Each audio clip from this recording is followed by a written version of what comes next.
It's his fault. No, it's his fault. It's not mine. Oh, yeah. I mean, like, Yeah, so we'll go to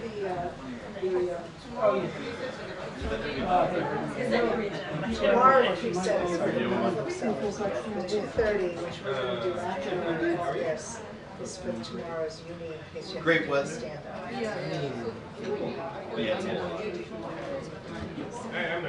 Not necessarily, we're just running a favor. Yeah, so if you're sitting at the restaurant. okay. So Yeah. yes, John, Yeah, but what I want you was Germany say like after here, then yeah, let's see what he did as far as. if you need me.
This is a new iPad that I bought yesterday,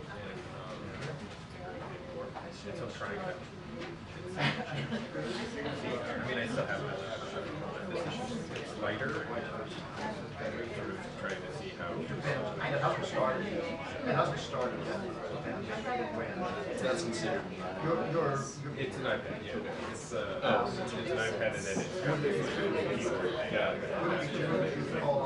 I mean, this is my first attempt today, like actually doing work with it, but it's pretty good. I mean, you know, I think there are some moments where allowing a real system to have you can kind of do that with this, but like, and it's also my laptop is for this size screen, yeah, so this is smaller. I mean, I'm just always like trying to light my system. Plus, this has not built itself like a phone. Does that sync up to the goggles? It does not sync up to the goggles. I have it, mostly for movie watching. I'm going to take the goggles to Paris just for the flight. Oh, that's It's really cool. What's the airport?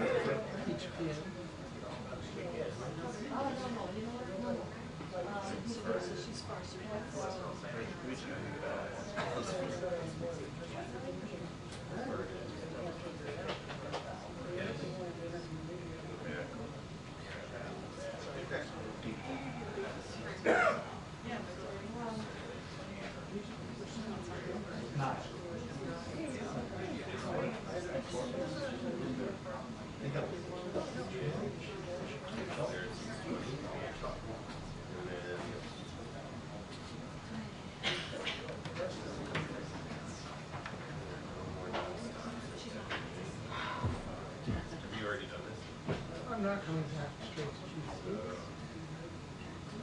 That's really, 140. but that's you flash. That one you might as well just drive to.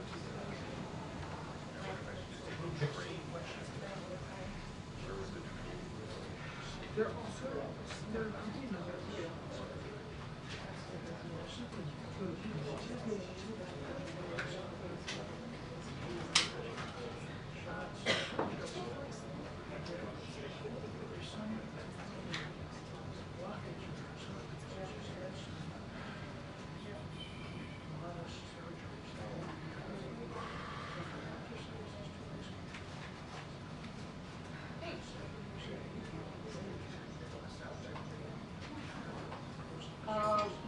Not usually. We can ask them. If anybody, yeah, anybody there? Yeah, yeah. So you're covering the bus. Sorry. Right. So stupid. Are we getting phone? I don't think that's correct.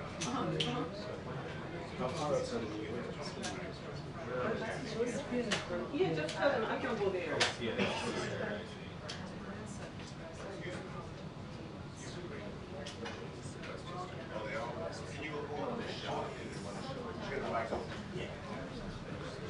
Okay, 1 2 1 2 1 2 1 2 3 1 2 3 1 2 3 4 5 6 7 8 9 10. Good. Okay. Let's put a little feeling into it. Come on.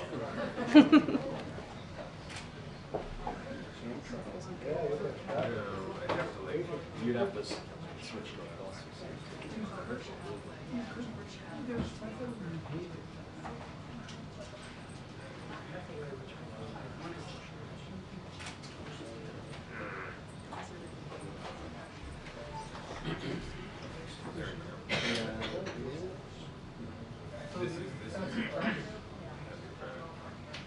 What if they swap me a plane? Yeah. Yeah, exactly. You can use it.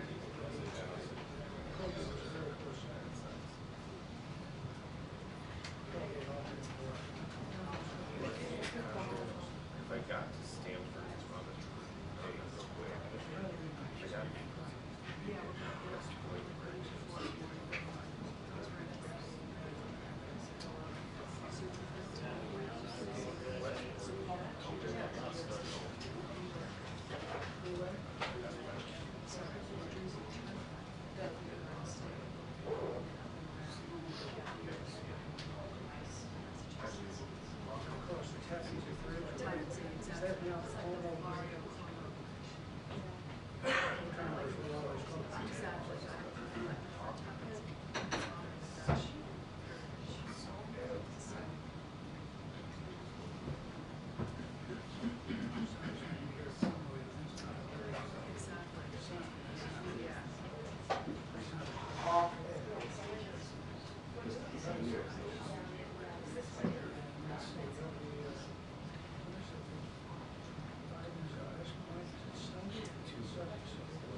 Time of day is 10 a.m. So you'd have to be oh, the night before. We have to be there at like 7. Oh, I see. So go the night before. Or get there. Surely there is something to ask. Oh, yeah. I'm driving Yeah. in the morning. You're going to get it. From where? Because I'm staying in Westchester. Because you should buy a car and stay at the weekend.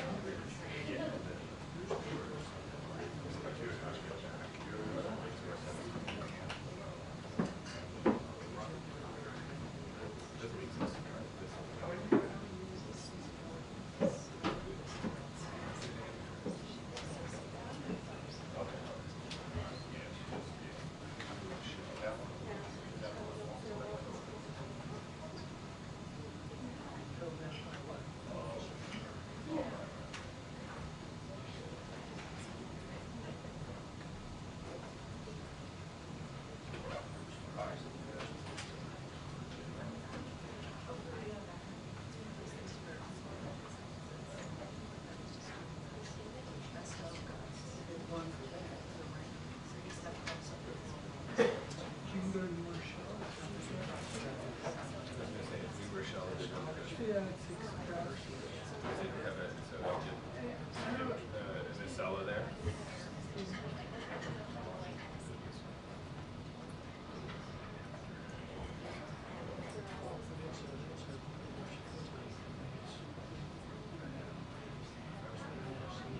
There's no bridge.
So it doesn't have cell.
Please, Sunday.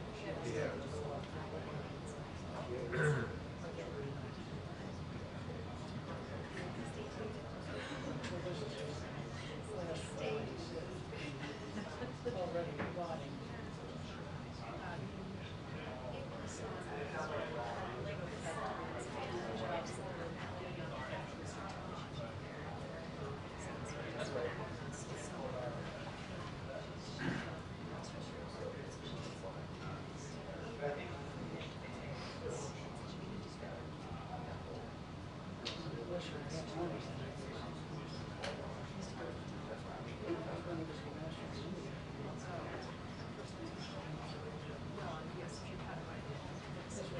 Wherever you want.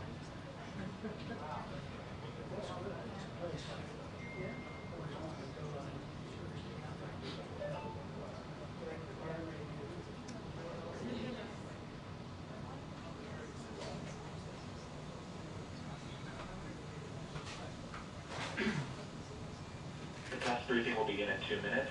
The test briefing will begin in 2 minutes.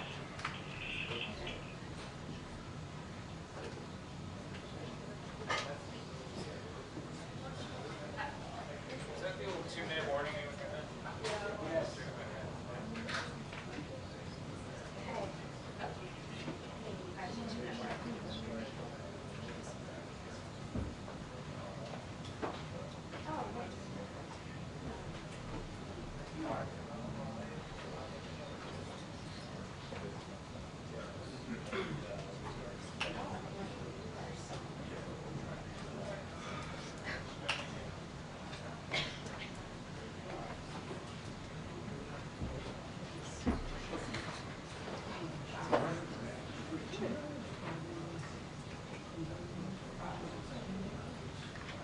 How are you getting from there?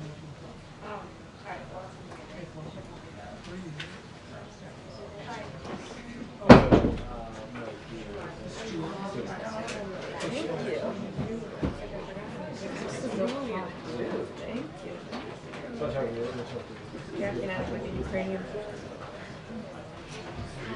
So they're They're on the plane. Hey, are you awake?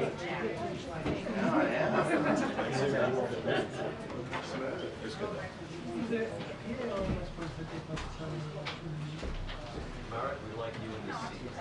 If you were 6 inches tall, shake them off like this. My guess. Keep your hand. Yeah.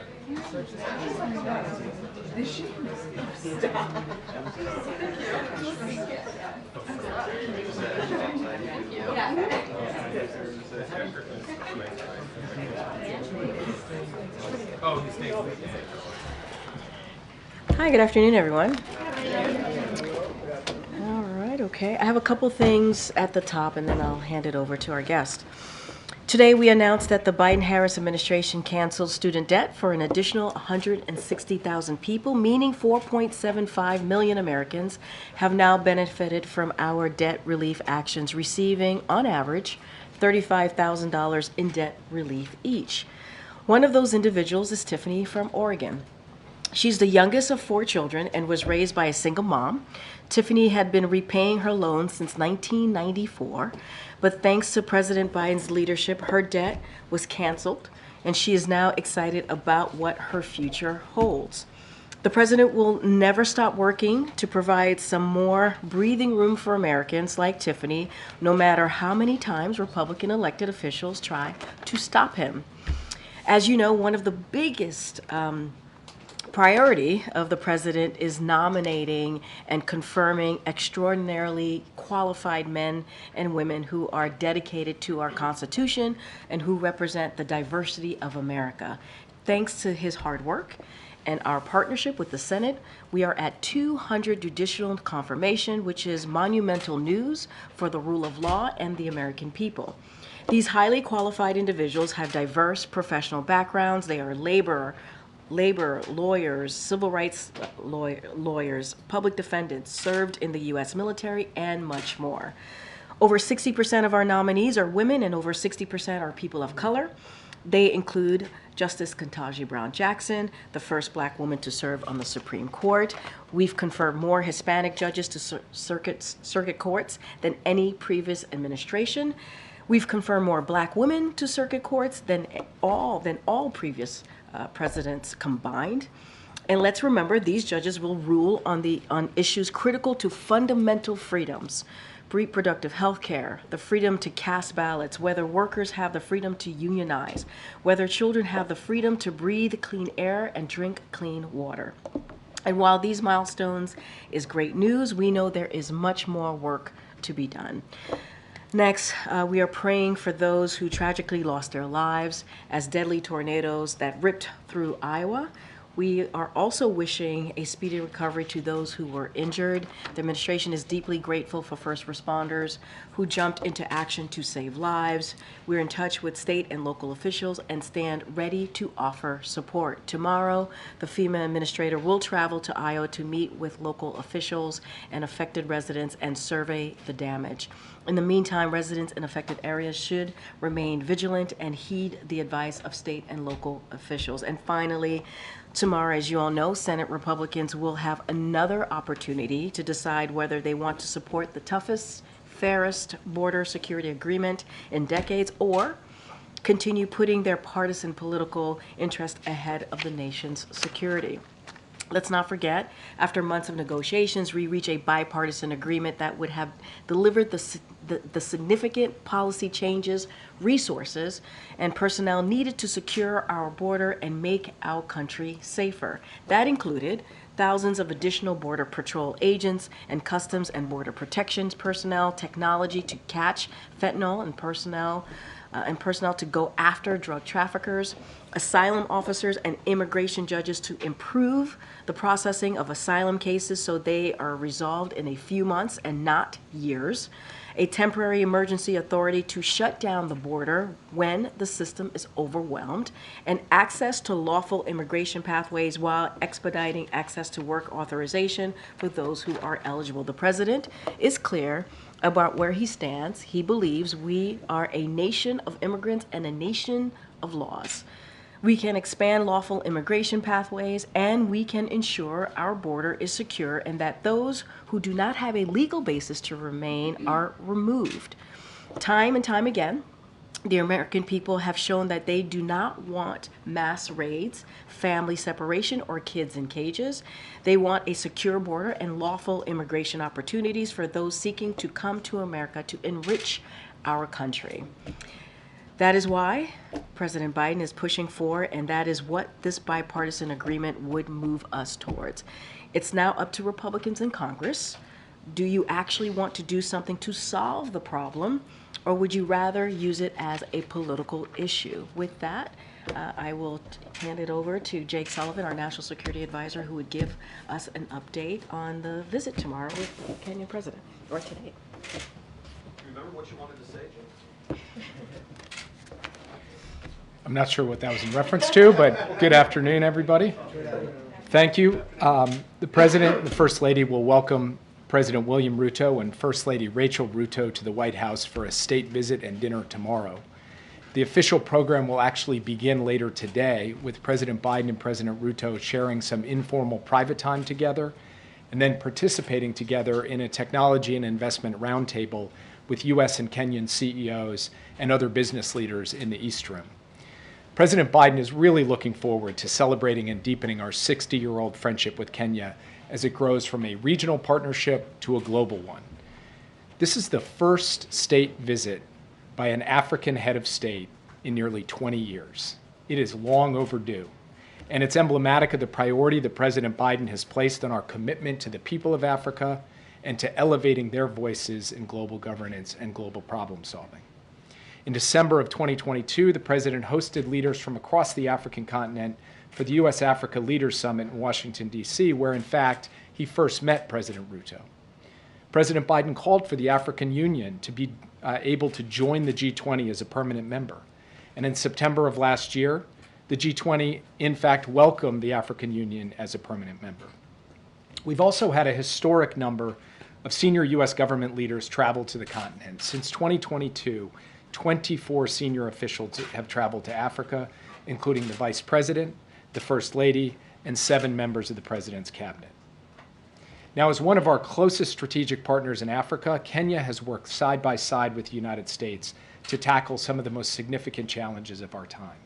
And over the next few days, you'll see President Biden and President Ruto commit to deepening our partnership on critical and emerging technologies, on improving health, on fighting climate change, on supporting civil society, on enhancing peace and security, and of course on enriching the people-to-people ties between the United States and Kenya. Their statements and their substantive announcements will showcase that our ties, which are founded on shared democratic values, economic aspiration, and global interests, deliver in a tangible way for Americans and Kenyans. Kenya is an emerging technology hub, and so you can expect announcements about new investments in partnership in digital technologies and emerging technologies. President Ruto has been a leading voice on the challenges that debt poses to developing countries. So you can expect he and President Biden will announce their shared vision on how the international community can step up to mitigate the mounting burden of debt and unleash inclusive growth. This visit will also highlight Kenya's important role in global peace and security. The U.S.-Kenya partnership, for example, plays a central role in international efforts to defeat al-Shabaab and other terrorist organizations. And you can expect further announcements over the course of the visit that enhance our security partnership. The United States is also firmly committed to supporting Kenya in its deployment to lead the multinational security support mission to Haiti, which will provide much-needed security assistance to the Haitian people. And we appreciate, of course, the strong, principled, consistent stance that Kenya has taken in supporting Ukraine's sovereignty and territorial integrity. Through this visit, which will unfold through a series of events and culminate in the state dinner tomorrow night, we are demonstrating how, as President Biden has said himself, the United States is all in on Africa and all in with Africa. Most importantly, we are recognizing our rich history of partnership, friendship, and support for Kenya and focusing on our shared future. This year marks 60 years of partnership with Kenya. We're looking forward to the next 60 and the 60 after that. That's what will be on display in this important and historic state visit. And with that, I'd be happy to take your questions. Yeah. Thanks, Jake. 200 trip over the weekend to Israel and Saudi Arabia.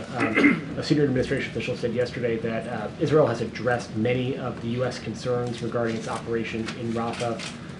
900,000 plus civilians have fled Rafah in recent weeks. Has Israel addressed all of the administration's concerns? Does the U.S. support what Israel is doing in Rafah right now?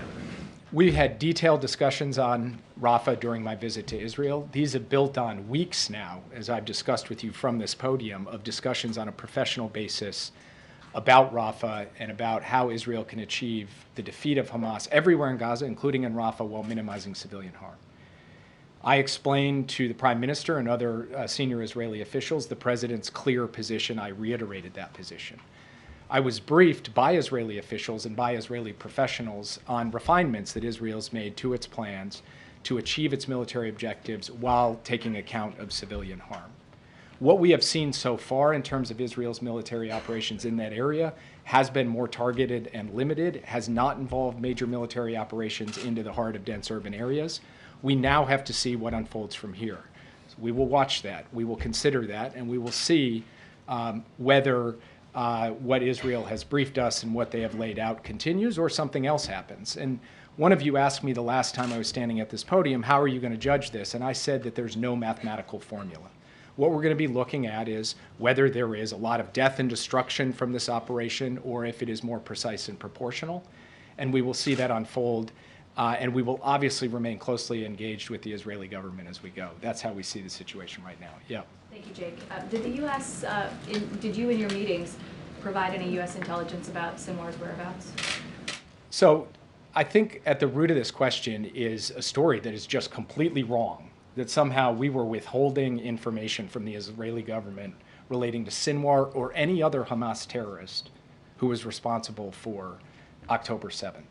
The fact is that the United States has provided an intense range of assets and capabilities and expertise, which I got briefed on while I was in Israel, to help hunt down and deliver justice to Sinwar and everyone else who brought about October 7th. We have been doing that day in and day out for as long as this conflict has been going on, and we will do it until the job is done. And it's not tied or conditioned on anything else. It is not limited. We are not holding anything back. We are providing every asset, every tool, every capability. And frankly, we have some of the best there is in the business on this.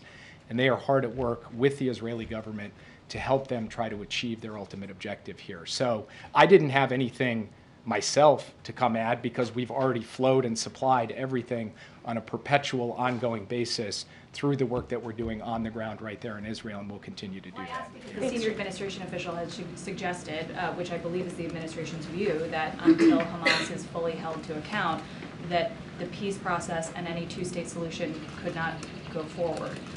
Do you see Israel being able to deliver on that? And then do you see Israel accepting a two-state solution? So I'd have to refer you to the Israeli government about their position with respect to the future of a Palestinian state or the Palestinian question. I can just state to you what the U.S. position is, and it's been longstanding. President Biden believes that a two-state solution that guarantees Israel's security and also a future of dignity and security for the Palestinian people is the best way to bring about long-term security and stability for everyone in the region, Israelis, Palestinians, and Arabs. And he has talked about a regional vision of Israel actually being integrated with all of the moderate Arab states in an architecture that can deliver regional stability. And I was in Saudi Arabia talking to the Crown Prince about that exact vision this weekend, and you saw public statements from him about what is possible if Israel moves down that path. So that's a conversation we'll continue to have with the Israeli government. In the meantime, what we will do is work to ensure the enduring defeat of Hamas, and a day after in Gaza that involves governance and security not provided by Hamas but by an alternative that ultimately gets us on a credible pathway to that two-state solution that President Biden has talked about. Yeah. About the three nations, European nations recognizing a Palestinian state, is the U.S. concerned that this is just the tip of the iceberg, that we're now at a point where other nations over U.S. objections will recognize Palestine? Each country is entitled to make its own determinations, but the U.S. position on this is clear. President Biden, as I just said, has been on the record supporting a two-state solution. He has been equally emphatic on the record that that two-state solution should be brought about through direct negotiations through the parties, not through unilateral recognition. That's a principled position that we have held on a consistent basis. We'll communicate that to our partners around the world, and we'll see what unfolds. Just a sort of quick follow-up on that. How concerned are you about Israel's growing sort of diplomatic isolation? And do you view it that way? And what does this also mean for, you know, any deal, any Saudi deal to recognize Israel going forward? I mean, does this diminish the chances of that? I think it's a fair question. As a country that stands strong in defense of Israel in international forums like the United Nations, we certainly have seen a growing chorus of voices, including voices that had previously been in support of Israel, drift in another direction. That is of concern to us because we do not believe that that contributes to Israel's long-term security or vitality. And so that's something that we discussed with the Israeli government, and something that we believe that a strategic approach to defeating Hamas, protecting civilians, surging humanitarian assistance, and then pursuing that vision of regional integration I just talked about will put Israel in the best stead to engage countries around the world and revitalize a lot of the partnerships and friendships that have been a source of great strength for Israel over time and can be again. Yeah. Thank you, Jane. You just said that there's no mathematical formula as you evaluate Israel's offensive Rafah, but the administration repeatedly has said that the U.S. will not support a large-scale ground invasion. So how do you define large-scale ground invasion? And then secondly, has the president's broken promise to visit Africa created any challenges as you try to deepen relationships with the countries there? The president would really look forward to visiting Africa. He intends to do so as president of the United States. I obviously don't have anything to announce today. But if you look at the breadth of his personal engagement on this issue, including being a president, the first in 20 years to actually host an African leader for a state visit here, I think it shows, along with the specific tangible policy actions that he has taken, including most recently, by the way, an overlooked part of the National Security Supplemental was funding actually to help emerging economies, including in Africa.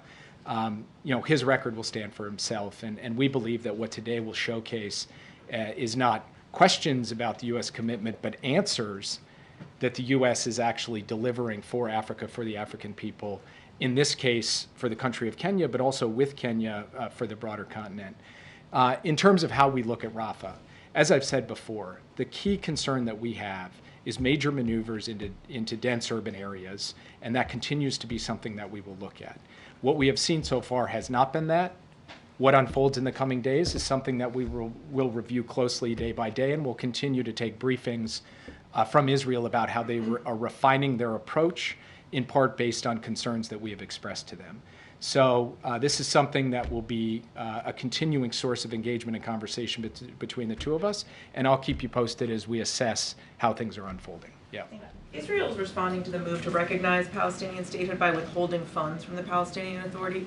What do you make of this decision and the economic impact that it could have? I think it's wrong. I think it's wrong on a strategic basis, because withholding funds destabilizes the West Bank.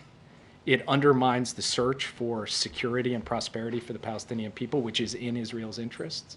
And I think it's wrong to withhold funds that provide basic goods and services to innocent people. So from our perspective, those funds should continue to go with all of the necessary safeguards, but they should continue to flow. And also, Leader Schumer is in talks with the Speaker to invite Netanyahu to come and address Congress. Does the President support the Prime Minister delivering an address like this at this time? So we have not at this point heard from the Prime Minister on a joint address to the Congress. The President talks to the Prime Minister. In fact, he just talked to him not too long ago. Senior administration officials engage with him. I just did so over the weekend. So we'll stay in touch with the Prime Minister, and obviously we'll stay in touch with the Congress and see what happens. Yeah. Japan hosts the largest number of U.S. forces overseas, and the Prime Minister was just here, the previous Prime Minister was just here, and with all these wars breaking out, there's great concern on what China is doing in the region, and there's been reports that there are U.S. military in Taiwan for the first time since 1979. Can you confirm that at all? I don't know what that report is. I know nothing about it, so can't speak to it. Also, been waiting for an interview with Japanese media, so if that was possible. Interview with Japanese media? There hasn't been an interview with any of the Japanese media yet, so. The president has given a press conference in Tokyo and answered questions from the Japanese media. Yeah. Thanks, Jake. Two questions.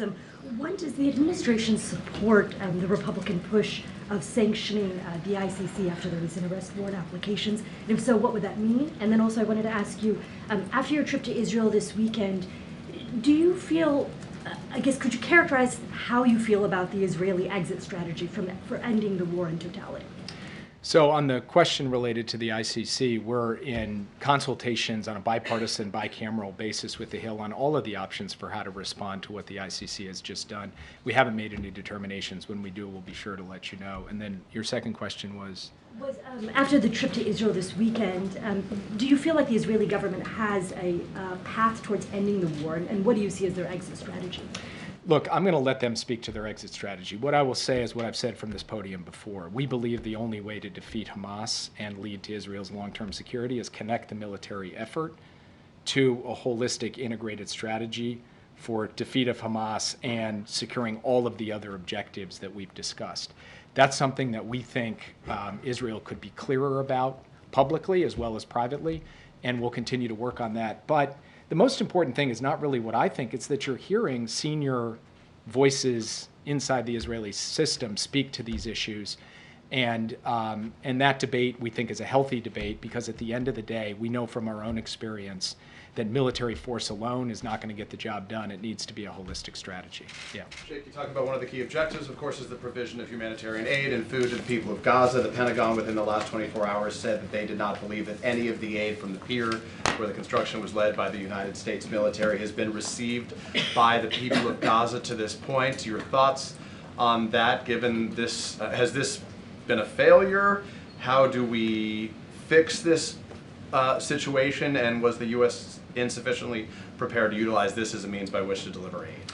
First, just to level set, since Saturday, the UN has in fact distributed humanitarian supplies from the pier to Palestinian civilians in Deir al-Balah, in al-Mawasi, and in Khan Yunis. So aid from the pier has now gone specifically to the Palestinians who need it? That's correct. And there's been about 695 metric tons of food that has come off the pier so far. About 2/3 of that either has gone or is on its way to going to Palestinian civilians. The issue is not actually getting food to the pier or off the pier. It's being able to ensure that we have necessary security arrangements in place to deliver it. We have had modalities to get some of that aid distributed. We are in the process of building out to get more of it distributed. So the answer to your initial question is no, it's not a failure of planning. Yes, it is an indication this is a dynamic environment and we need to continue to refine. But aid is flowing. It is not flowing at the rate that any of us would be happy with because we always want more. But we are actually seeing good cooperation between the U.S., the IDF, the UN, and other humanitarian organizations to ensure that aid goes from that pier to innocent people in need, and we'll continue to do that as we go forward. Can I just follow up quickly on the situation in Iran? Obviously, we're within the 5 days of mourning after the loss of two of the key leaders in that country right now, the mourning led by the Ayatollah there. Obviously, there were initially concerns that the U.S. may somehow be blamed, though the U.S. claims no responsibility, obviously, for the crash of this helicopter. Can you give us any better understanding of if there are concerns that the U.S. is facing, or you've been satisfied with the way Iran has sort of characterized things in the days since then? Is there any reason for concern right now? All I can say is we had nothing to do with it, and if at any point Iran tries to accuse us of having anything to do with it, we will push back extremely strongly, directly, and vociferously. Yeah. The UK's defense minister said today that the US and the UK has evidence that China could be providing lethal aid to Russia. Can you speak to that at all? Well, going back to 2022, I've actually stood at this podium and warned about my concern that China might provide weapons, direct lethal assistance to Russia. We didn't see that in 2022. We didn't see that in 2023. We have not seen that to date. I look forward to speaking with the UK to make sure that we have a common operating picture. We have had one. We've been on the same page. So I just want to understand better what exactly that comment was referring to. What I would point out is that just recently we have been articulating in quite urgent terms our concern about what China is doing to fuel Russia's war machine, not giving weapons directly, but providing inputs to Russia's defense industrial base. That is happening. That is something we're concerned about. We've taken action to deal with that in a concerted way with our allies and partners, and you can expect more of that action in the period ahead. Will the president go to the peace summit next month in Switzerland? He would be the only G7 leader who has not accepted that invitation. I don't have any announcements on that today. What I will say is that I've personally engaged in preparations for that summit, as have others in our government. And, you know, we've been a key player in helping drive forward a vision of peace that includes Ukraine's sovereignty and territorial integrity and the principles of the UN Charter. But I can't make any announcements today about the president's travel. Yeah. Can I go back to Africa for 2 questions? Yes, you may. There you go.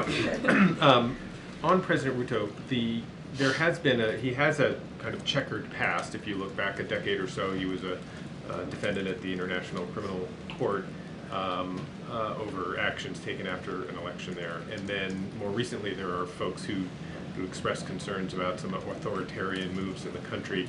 Is that something that the president will raise with, that the President Biden will raise with his counterpart during this visit, or something that causes any concern on the part of the administration?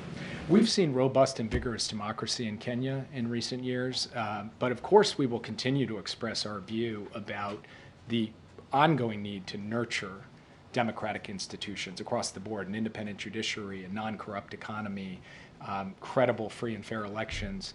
And these kinds of principles are things the president will share, but he's not here to lecture President Ruto. President Ruto, in fact, is somebody who just was in Atlanta speaking about these issues. And we will invest in Kenya's democratic institutions, in its civil society, in all walks of Kenyan life, to help make sure that the basic foundations of Kenyan democracy remain strong. And then just one follow-up on today. You mentioned that there might be some announcements on investment and the like during the visit. Do you anticipate any announcements being made today after the discussion, either before or after, during the discussion with the CEOs? I would just say stay tuned. If they're not made later today, they'll be made tomorrow morning, so it'll be one of the two, and you'll have them soon enough. Yeah. Thank you. Spain, Ireland, and Norway, they have said that their decision to recognize a Palestinian state is because they want to contribute to the peace process, to the ceasefire. So what is your view on that? Does this contribute to the process? And also, will this affect the bilateral relationship of the United States with these countries? I have not heard the logic for how it contributes. What I can tell you is we believe the only way that you are going to achieve a two-state solution that delivers for both Israelis and Palestinians is through direct negotiations between the parties. That's what we've been focused on. That's what we've been driving towards. And that's what a larger regional strategy, engaging Arab states to try to generate momentum in that direction, that's why it's been such a focus of President Biden from the beginning, not just post-October 7th. But you'd have to ask them how they connect the unilateral recognition to actual progress on a peace process or a ceasefire, because I've not seen how that logic actually plays out. Yeah. Thank you, Sheikh. Israel National Security Minister went today to the ground of the Aqsa Mosque, which is a remnant of what Sharon did in 2000. I'm sure you remember that. Do you see this as provocation? Do you condemn this as a way to cause unrest in East Jerusalem and in the West Bank? And I have another question. So I have not seen what he did, and therefore do not want to comment on it prematurely. What I'll do is go check out what exactly unfolded today, and then we'll have comment for you as a result of that.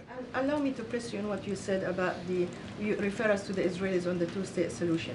With due respect, this sounds like an easy answer, because the president's vision is dependent on the two-state solution. The president's vision is, and the leverage is all on the Israelis to make them closer to what he wants to achieve. American national security is dependent on that, whether it's with the Houthis in Yemen, the militias in Iraq, or the Hezbollah in Lebanon. So it is vital for you to use all the leverage to convince the Israelis. So how can you tell us, well, go and ask the Israelis, because if they said no, then that's no, but this is our vision. How can you see the two sides, their vision and your vision, as not contradictory? The two sides' vision? The Israeli vision of complete denial and rejection of a Palestinian state, and your vision, the president's vision, of like the only way that you have secure Israel is to have a two-state solution. And hence, you have all these countries unilaterally recognizing the state of Palestine. So, look, I think I said at this podium not too long ago that diplomacy is 1,000 days of failure and 1 day of success. Maybe in the case of the Israeli-Palestinian conflict, it's even more than 1,000 days, since across multiple administrations, multiple decades. And by the way, this is not just a U.S. issue. Arab states believe in the two-state solution. European states believe in the two-state solution. The world believes in it. So this is not a bilateral issue between the U.S. and Israel. And of course we make our views known, and of course we press on the diplomatic front on this. But at the end of the day, what the United States can do through hard, gumshoe diplomacy, led by the President, the Secretary of State, myself, others, is try to put the pieces in place for a vision of an integrated region, of a secure Israel, of a two-state solution, put all those pieces in place and show that for the long-term strength and vitality of the Jewish democratic state of Israel, this is what's required. Israel's a sovereign nation. It will ultimately have to decide what it does. What we can do as a friend is try to put the pieces in place to drive down that road. That's what the President has done throughout his career. It's what he's done as President, and it's what we'll continue to do. Yeah. Thanks, Rick. We reported this morning that the Kenyan government has yet to submit paperwork, necessary documentation to the UN Security Council on the MSS with details on the sequencing of deployment, details on the intended end state of the mission, and rules of engagement as well.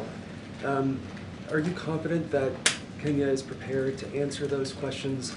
And specifically on rules of engagement, what do you want to see of the mission and specifically of Kenyan leadership? I am confident that Israel, too many countries, that Kenya is prepared to carry out what it has set forth with respect to this multinational security support mission. And it's not just going to be Kenya. It's going to be Kenya leading with a range of other countries, with the United States providing a considerable amount of financial and logistical support and a certain backbone to all of it. Obviously, this is not something that, is a completely straight line. It is a dynamic operating environment, to say the least, in Haiti. And this is going to require an adaptive, flexible approach, but one guided by certain core functions and operations. Kenya has laid that out. It's worked that out in close collaboration with the United States, and it has consulted closely with the UN on this along the way. So with respect to whatever particular report or forms are necessary to file, that's one thing. In terms of whether the substance of the operation is well understood by Kenya, the partners in the United States, I believe it is. And we expect the deployments to unfold in the not too distant future. In terms of rules of engagement, the key thing here is that this multinational security support mission is exactly that, a support mission of the institutions of the Haitian state, not a replacement for it. That is the core proposition behind it, and that's what it's going to carry out. Yeah. Do you have a reaction to the British Prime Minister calling a general election for July 4th? Were you surprised to see that today? I confess that I was surprised to see it today because I think it was not an expected announcement, but I don't have any real comment on it because I'll leave it to the UK to deal with their politics, while of course the United States deals with its politics. We have a very strong, maybe that's an understatement, partnership and alliance with the UK, regardless of elections, regardless of prime ministers. So, we wish them luck in the conduct of their election, and we'll be here as the United States standing with the UK through it all. Is the President going to meet with the Prime Minister at the G7, and does this change anything given that the election will be 2 weeks later? Honestly, I heard about this 2 hours ago, so I'm not sure exactly what it's going to mean from the point of view of the UK at the G7 summit. What I can tell you is that we didn't have a specific bilateral plan, but of course he's going to sit around that round table with that small group of G7 leaders, and I assume the UK Prime Minister will be there, and they'll be talking about substance, not politics, so that's not going to change anything in terms of the agenda of the summit. Take one more question. Yep. I have China-related questions. So Secretary Yellen in Europe encouraged European allies to work with the United States to counter China's overcapacity and the trade practice. What is objective and the action plan for that? And also, China just announced a sanction against former Congressman Mike Gallagher, who just resigned last month, and he had been a critic to the Communist Party, also a supporter of Taiwan. Also today, China announced another sanction against 12 U.S. defense companies and its employees for selling weapons to Taiwan. What is the administration's position on China sanctioning U.S. congressional members, companies, and citizens? we oppose all of those sanctions, full stop, four square. Simple as that. With respect to the overcapacity issue, we've been very clear, and the president has been clear, as well as Secretary Yellen, Lael Brainerd, and others, and Dalip Singh have all spoken articulately to this challenge being not a challenge that's bilateral between the U.S. and China. It is a global challenge. China's distortive practices, non-market economic practices, subsidizing at dramatic scale industries where they're going to produce so much quantity of good and then flood the global markets with it, threatens to create global imbalances that are not stabilizing. That's why it's not surprising that you've seen countries in Latin America, countries in Europe, countries in Asia, and of course the United States step up and say, we've got to look at this and take countermeasures to this.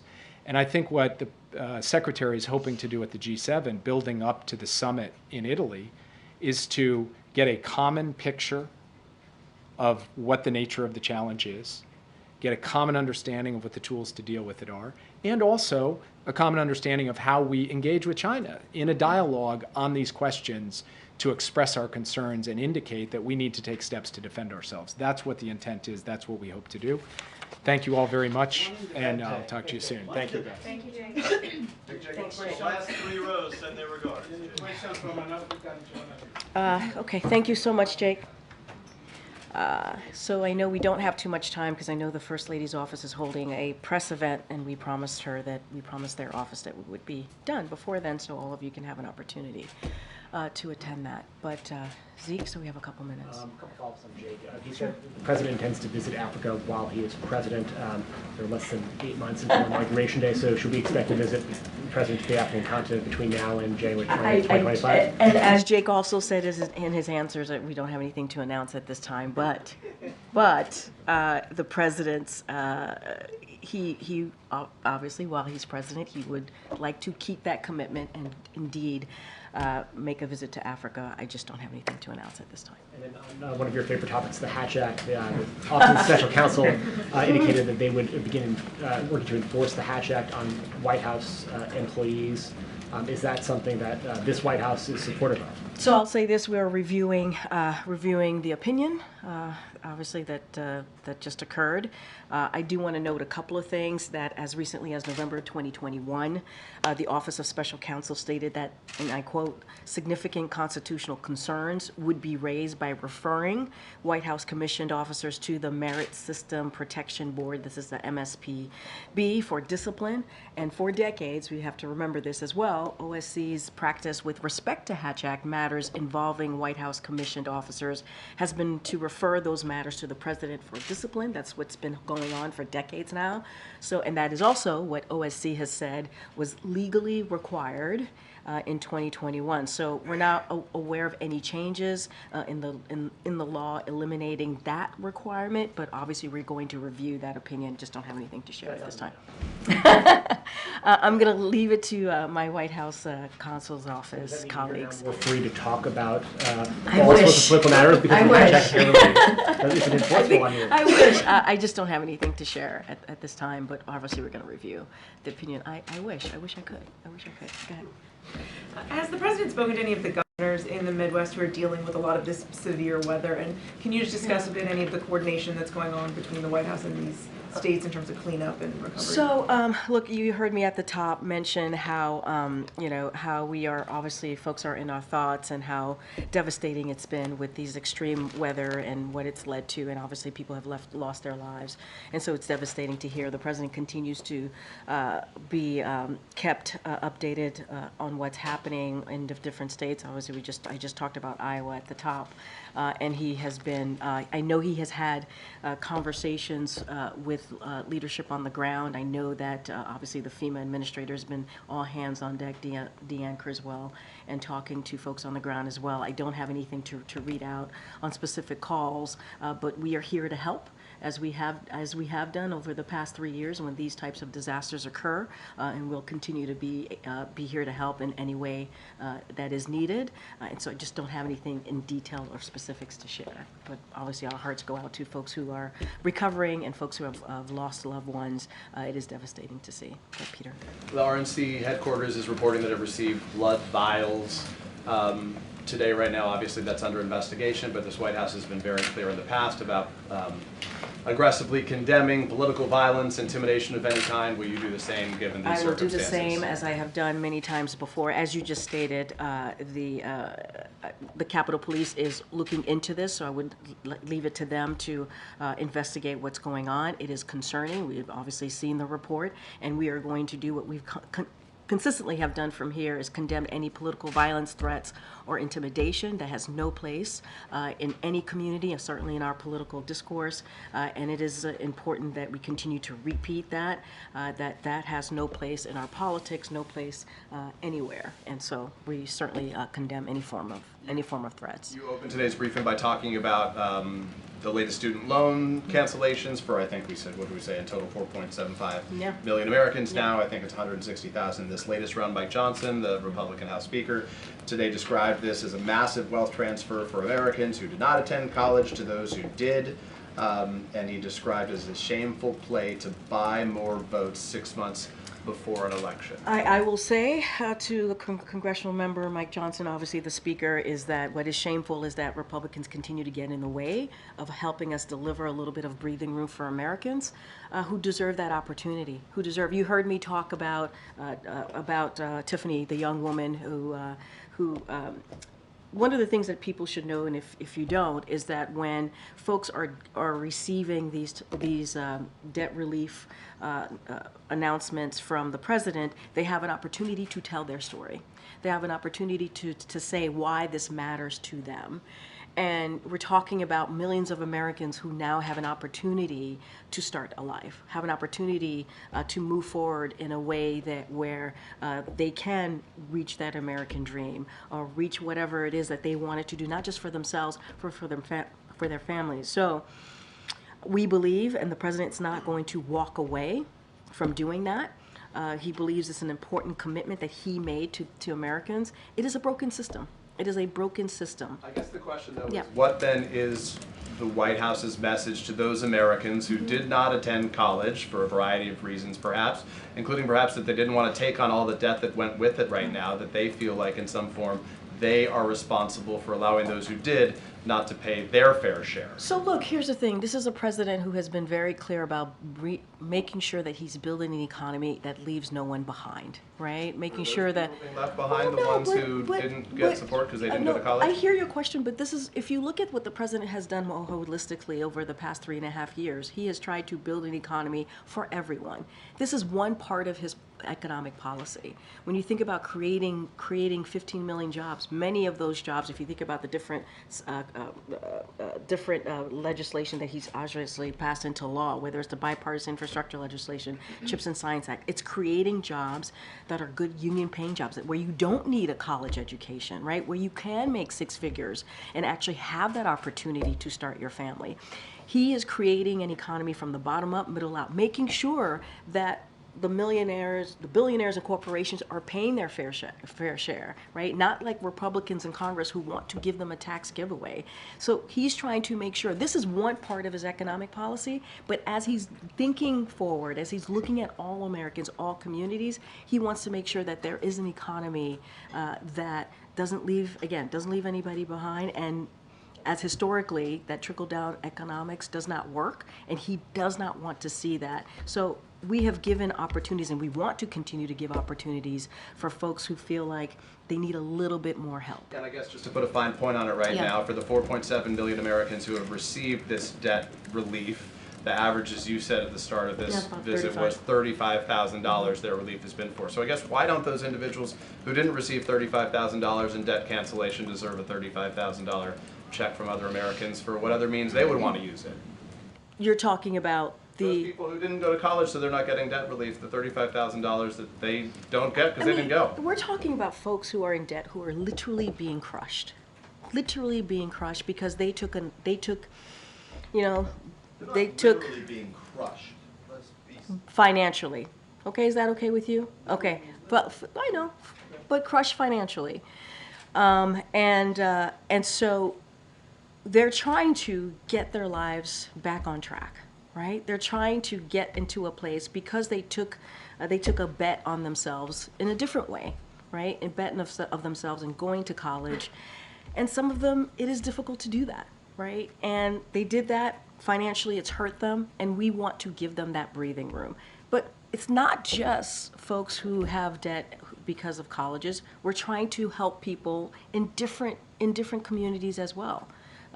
Folks who don't have to get that college degree and can make six-figure salary. That is one of the things that the president was very proud of when he passed the bipartisan infrastructure legislation, when he signed the CHIPS and Science Act. Those are really important components of what he's trying to do as well.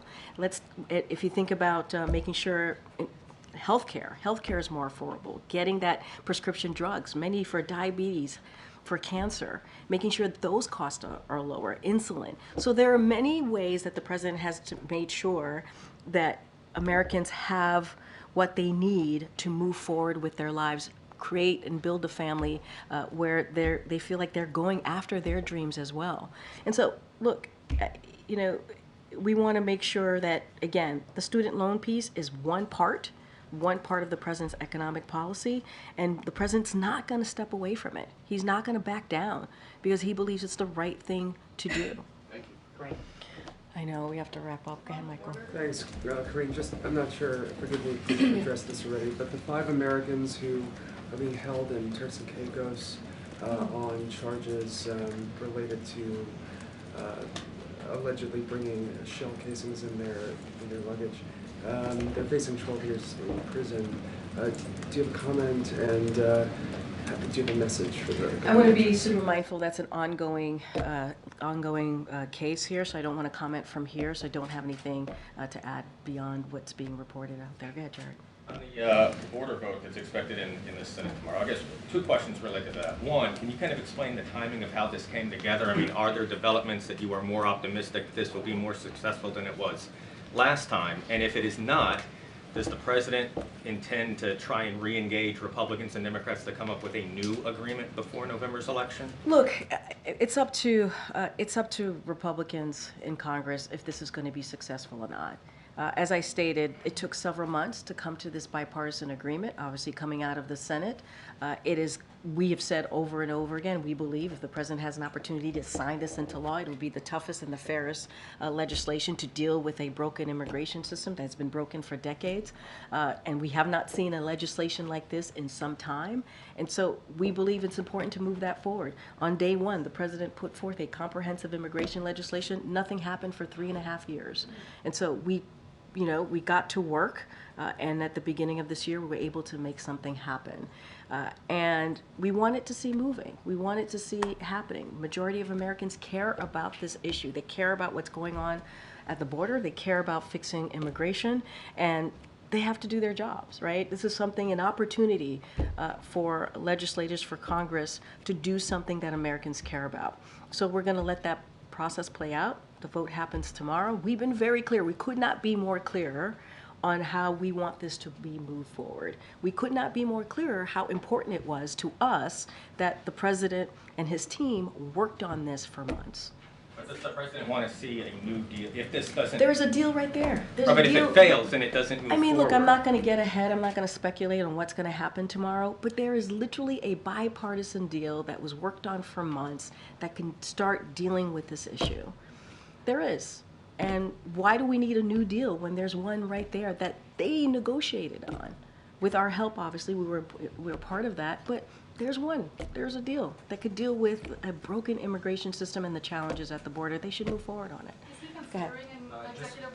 Just wanted to follow up on the student loan debt forgiveness. Yeah. In the announcement, the Undersecretary of Education said, "We congratulate those borrowers on their due forgiveness." I'm just wondering why people who take out a loan to go to school, then go to school, why are they due forgiveness? Everybody has a different story as to why they need student loans. Everybody has a different reasoning as to why they want to go to college. I cannot speak for everyone. But why is forgiveness due to them? What we have been very clear about is the student loan system needs to be fixed. The president is trying to do that and fix it in a way where people are not feeling that crushing financial burden that they deal with when they leave college. And that is something that they shouldn't have to. They should be given a little bit of breathing room. That is something that, by the way, that's something that majority of Americans agree on. to be given a little bit of breathing room so that they could. More than half disagree Well, with that's using one tax poll. dollars. That's one poll. But That's one a poll. follow-up question, if you Yeah, will. sure. Does the administration think that student loan debt cancellation contributes to inflation? What we believe is student debt cancellation gives an opportunity for Americans to start a life, to buy a house, to start a family. That adds to the economy. That is also important to the economy. And it gives, again, a little bit of breathing room so that they can actually take action and do things that they've wanted to do, whether it's going after a dream, whether, again, it's starting a family, whether it's buying a house. That matters. That matters to many, many Americans. Okay, Jackie. Thank you, Karine. On the border bill, Schumer isn't even allowing amendments, and this exact text failed before. So how can this be seen as anything other than a cynical attempt to try to show Americans that Democrats care about the border? I mean, I don't know how cynical, I don't understand how that would be cynical when it sounds like Senator Schumer is trying to do his job and move forward a piece of legislation that had bipartisan support, that was negotiated in a bipartisan way that majority of Americans care about. He's trying to move that forward on behalf of not just, obviously not just of what the negotiators wanted to get done in that bipartisan way, but also this is something that the American people want to see. They want Congress to take action on this particular issue. I'm not sure why that would be cynical. Well, because this exact text failed, and he's not allowing for any changes. Look, I'm going to let Senator Schumer do the work and move that forward. It is his decision to make that decision. We support it, obviously. We've been very clear about supporting that, about wanting to see that negotiation, that plan move forward. We want to see that happen. We want to see that happen. Now it's up to Republicans to decide if they want to deal with this issue that matters, again, to majority of Americans. You opened the briefing by saying it's up to Republicans to do something to solve the problem or continue to use it as a political issue. The president has the authority to do something about this unilaterally.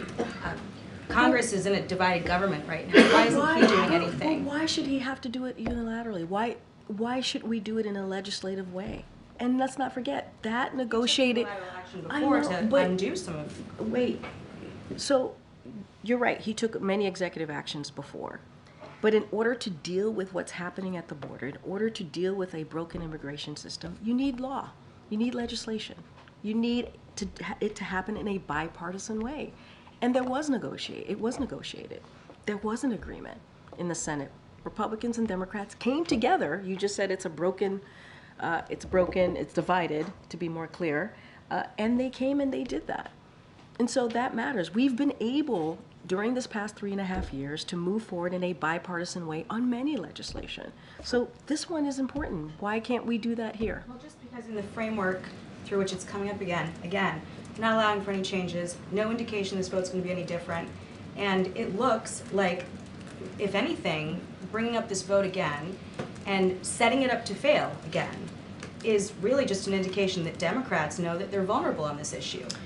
So here's what I'll say, is that I'm going to leave it to Senator Schumer, I'm going to leave it to Senate leadership to speak to the votes, to speak through the process and how they're going to move forward. That is literally something for them to talk about.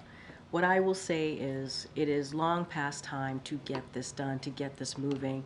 We were able to get a bipartisan negotiation, a plan forward on an issue that many Americans care about, on an issue that matters for our immigration system, for what's happening at the border, and that's a good thing. And so Senator Schumer, and we support this, wants to move this forward. We want to see this move forward as well. The senator is very good at this.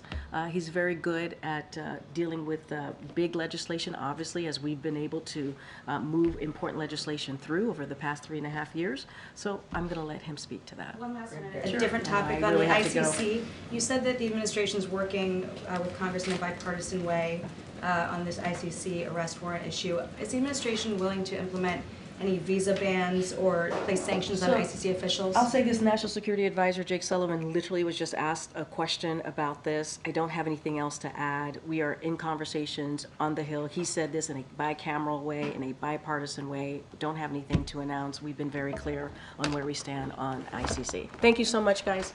Thank you.